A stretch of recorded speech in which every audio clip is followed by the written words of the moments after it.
Hello students, बेटा ये chapter जो है सेकंड चैप्टर क्लास 9 सिविक्स का एक पार्ट हम इसका पहले कर चुके हैं। This is the second part. हम शुरू करते हैं 3.4 से बेटा, guiding values of the Indian constitution. कि इंडियन कॉन्स्टिट्यूशन में जो बेसिक चीज़ें हैं, गाइडिंग वैल्यू जो बुनियादी बातें हैं वो क्या क्या हैं। In this book, we shall study the exact provision of the Constitution of different subjects. At this stage, let us begin by understanding the overall philosophy of what our Constitution is all about. हम जो सारी चीज़ें हैं ये कोशिश करते हैं संविधान में बताने की कि हमारे संविधान के इसके अंदर फिलोसफी क्या है ये जानने की कोशिश करते हैं। इसके लिए 2 वेज़ है बेटा। फर्स्ट वेज तो क्या है कि हम जितने भी हमारे जो क्या है understanding by reading the views of some of our major leader, कि एक तो जो हमारे मेजर लीडर हैं उनके बारे में उनके व्यूज़ देख ले कि वो क्या क्या कहते हैं। But it is equally important to read what the constitution say about its own philosophy. लेकिन हमारे लिए जानना उससे ज़्यादा क्या ज़रूरी है कि जो अपने कॉन्स्टिट्यूशन की फिलोसफी है वो क्या कहती है। This is what the preamble to the constitution does. जो अपने कॉन्स्टिट्यूशन की प्रस्तावना है वो कैसे काम करती है, आइए इसी के बारे में आगे देखते हैं। Let us turn the dream and the promise. क्या क्या सपने थे और क्या क्या वायदे थे। Some of you may have notice a name missing from the sketches of the maker of the constitution. इस चैप्टर के अंदर काफ़ी सारे स्केच है बेटा अलग अलग लीडर्स के जिन्होंने क्या क्या काम किया था, उनके बारे में कुछ मेजर पॉइंट्स आपको बताए गए हैं। उन स्केच में कहता है कि एक स्केच मिसिंग है जो एक काफ़ी इंपॉर्टेंट लीडर रहे हैं, Mahatma Gandhi. He was not a member of constituent assembly, कि वो कॉन्स्टिट्यूट असेंबली के लीडर नहीं थे। बट क्या कहता है, yet there were many member who followed his vision. लेकिन उसका विज़न फॉलो करने वाले कई मेंबर कॉन्स्टिट्यूशन असेंबली में शामिल थे।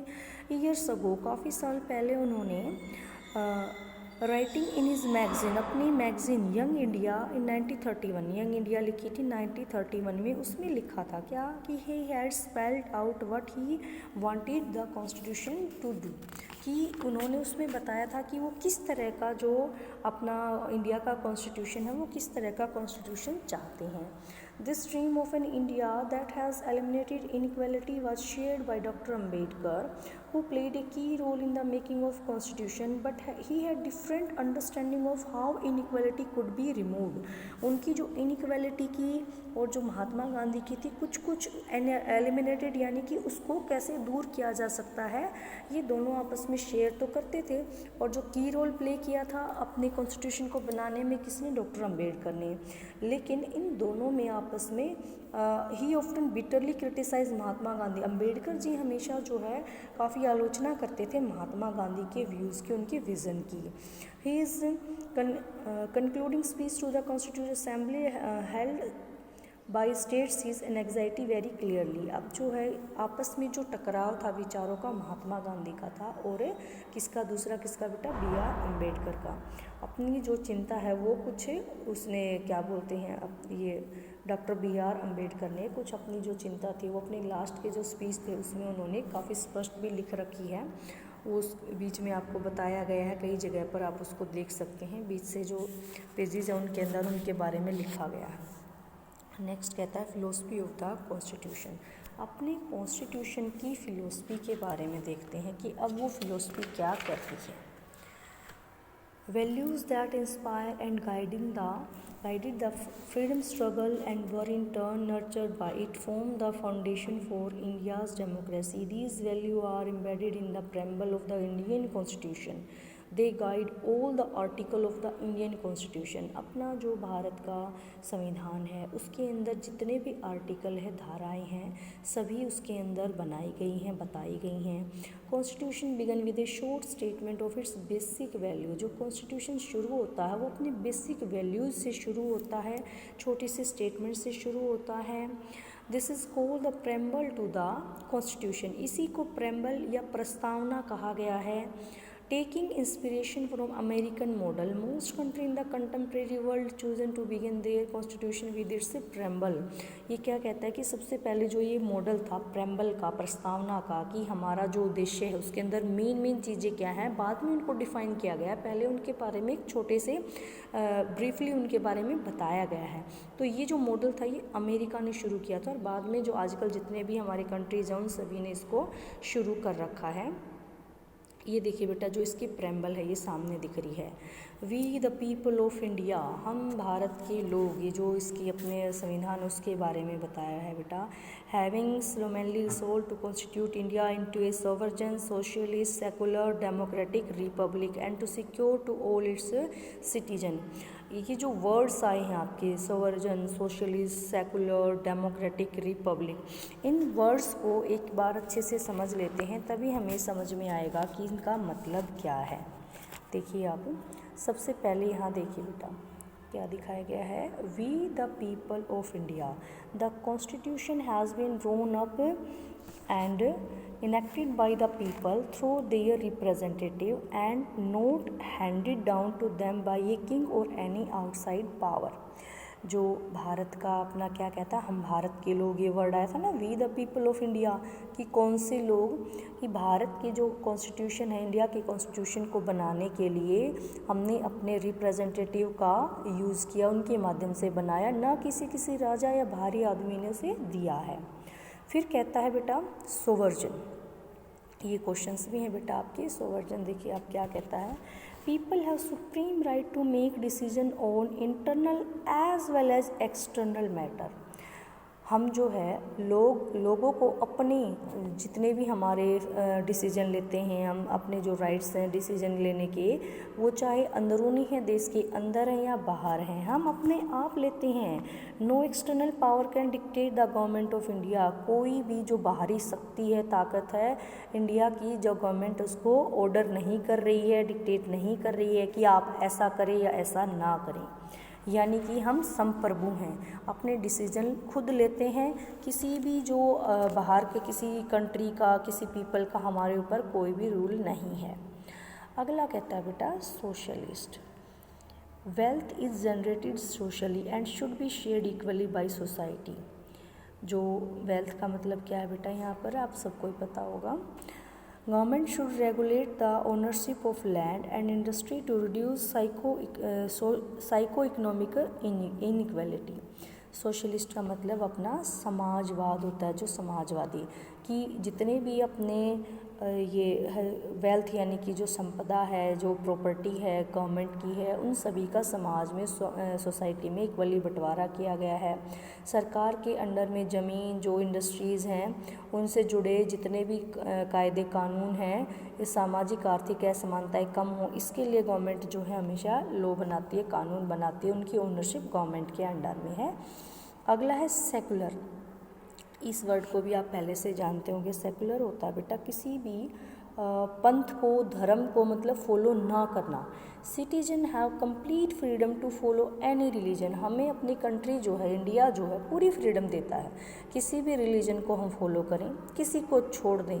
There is no official religion. Bharat की सरकार का अपना कोई ऑफिशियल यानी कि उसका अपना कोई ऑफिशियल रिलीजन, धर्म नहीं है। हमने ऐसे वर्ल्ड में, कंट्री में कहीं डिक्लेरेशन नहीं कर रखा बेटा कि हम जो है भारत हिंदू धर्म को फॉलो करता है। यहाँ सभी धर्मों को इक्वल, रिलीजन को इक्वल ट्रीटमेंट मिलता है, सभी की इक्वल रिस्पेक्ट होती है। हम अपनी मर्जी से किसी भी धर्म को अपना सकते हैं, किसी भी रिलीजन धर्म को छोड़ सकते हैं। It means government treated all religious belief and practice with equal respect. हम सभी को इक्वल रिस्पेक्ट देते हैं, सभी के विश्वासों को बराबर मानते हैं। नेक्स्ट क्या कहता है बेटा, democratic, a form of government where people enjoy equal political rights. सभी को पॉलिटिकल इक्वली राइट मिले हुए हैं। इलेक्ट देयर रूलर, हम अपने रूलर को इलेक्ट करते हैं। And hold them accountable. The government is run according to some basic rule. और जो गवर्नमेंट बनी होती है कुछ बेसिक रूल्स को लेकर के बनी होती है, उसको फॉलो करती है। तो आई थिंक अब आपको ये कुछ समझ आए होंगे बेटा। कुछ इधर से और देख लीजिए आप। देखिए क्या कहता है, रिपब्लिक। रिपब्लिक का मतलब क्या होता है बेटे, the head of the state is an elected person and not a hereditary position. जो भारत के अंदर अपना भारत सरकार का हेड है, जैसे कि अपना राष्ट्रपति के नाम से अपना देश रन करता है, तो वो हेरिडिटरी पोजीशन में नहीं है, इलेक्टेड है, हम लोगों ने उसको चुना है।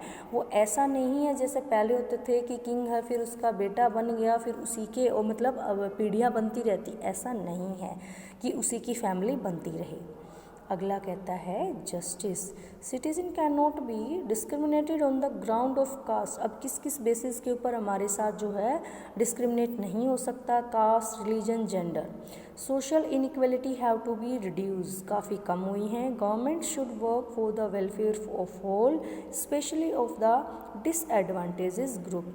जो अपना डिसएडवांटेजेस ग्रुप यानी जिन लोगों के पास जो सुविधाएं फैसिलिटी काफ़ी कम रही हैं पिछले सालों में, तो उनके लिए भी स्पेशली जो है काम करती है हमारी इंडियन गवर्नमेंट।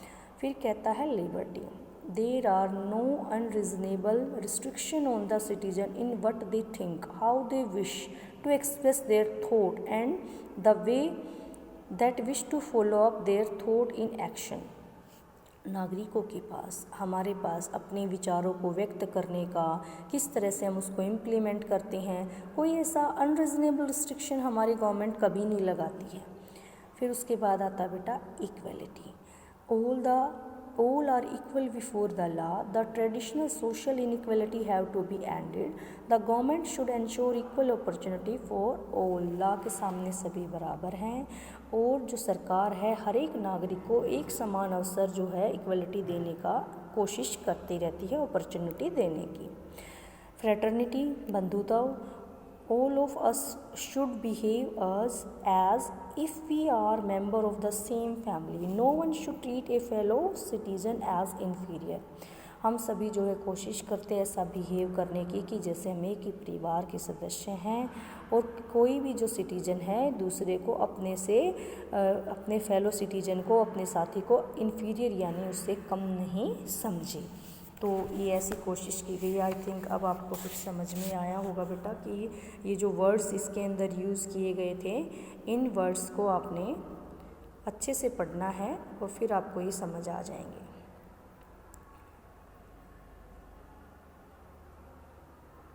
नेक्स्ट कहता है बेटा इंस्टीट्यूशनल डिज़ाइन, जो हमारी संस्थाएं थी ना उनके डिज़ाइन कैसे थे, ये हम इंस्टीट्यूशन डिज़ाइन में देखते बेटा कि ये क्या कहता है कि जो कॉन्स्टिट्यूशन है वो that is not merely statement of values and philosophy, सिर्फ वैल्यू और फिलोसफी को ही लेकर नहीं बना हुआ है। इसके अंदर जो चीज़ें हैं मेन हम इसके पॉइंट्स देखते हैं। देखिए, it is very long and detailed document, ये काफ़ी लंबा और डिटेल वाला अपना डॉक्यूमेंट है।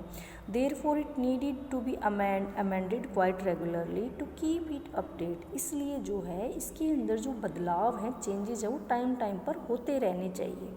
Those who crafted the Indian Constitution felt that it has to be accordance with people's aspiration and changes in society। जो इंडिया की कॉन्स्टिट्यूशन को ड्राफ्ट करने वाले लोग थे उन्होंने साफ कह दिया था कि ये लोगों की एस्पिरेशन के अकॉर्डिंग और सोसाइटी में जब भी नीड होती है उसके अकॉर्डिंग चेंज इसको कर दिया जाना चाहिए।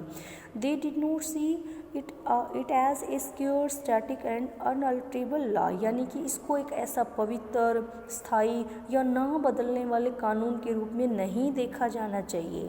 So they made provision to incorporate changes from time to time, these changes are called constitutional amendment. जो टाइमली जैसे भी हमारी सोसाइटी की नीड होती है जिस चीज़ की, तो हम उसको चेंज कर सकते हैं और इन्हीं सभी चेंजेस को हमने क्या बोला है, कॉन्स्टिट्यूशनल डिज़ाइन। क्या है बेटा इसका? The constitution describe the institutional arrangement in a very legal language। जो कॉन्स्टिट्यूशन है बेटा उसके अंदर जो हमारे इंस्टीट्यूशन है, संस्थाएं, उनको जो है किस तरह से बड़ी कानूनी भाषा कहें हम, लीगल लैंग्वेज, उसमें बताया गया है।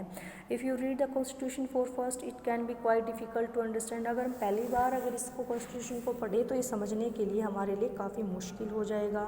लेकिन जो ये क्या कहता है, ये the basic institution design is not very difficult to understand. जो इसका बेसिक है आइडिया उसको समझना हमारे लिए मुश्किल नहीं है। Like any constitution, the Indian constitution lay down some procedure for choosing person to govern the country किसी भी कंट्री के कॉन्स्टिट्यूशन की तरह हमारा कॉन्स्टिट्यूशन भी बताता है कि हमारा जो रूलर है वो कैसे चुना जाएगा, उसके पास कितनी पावर होगी, उसकी लिमिटेशन क्या होगी, सिटीज़न के राइट्स को वायलेट कोई नहीं कर सकता है, उसका हनन कोई नहीं कर सकता है। The remaining 3 chapter in this book are about these 3 aspect of working of Indian constitution. आने वाले जो चैप्टर है बेटा, जैसे कि 2-3 चैप्टर में वर्किंग इंस्टीट्यूशंस कैसे काम करते हैं वो देखेंगे। इस बुक में लास्ट में क्या कह रहा है कि सभी जितने भी इसके मेन पॉइंट हैं जिनके बारे में हमने बात की वो सभी तो नहीं आएंगे, वो आने वाले कुछ टाइम्स में, यानी अगर आप 9th ऑनवर्ड भी अगर आप एसएस पढ़ते रहते हैं, पॉलिटिकल पढ़ते रहते हैं, तो उनमें आप ये सारी चीज़ें पढ़ सकते हैं। तो आज ये चैप्टर हमारे यहीं फिनिश होता है बेटा।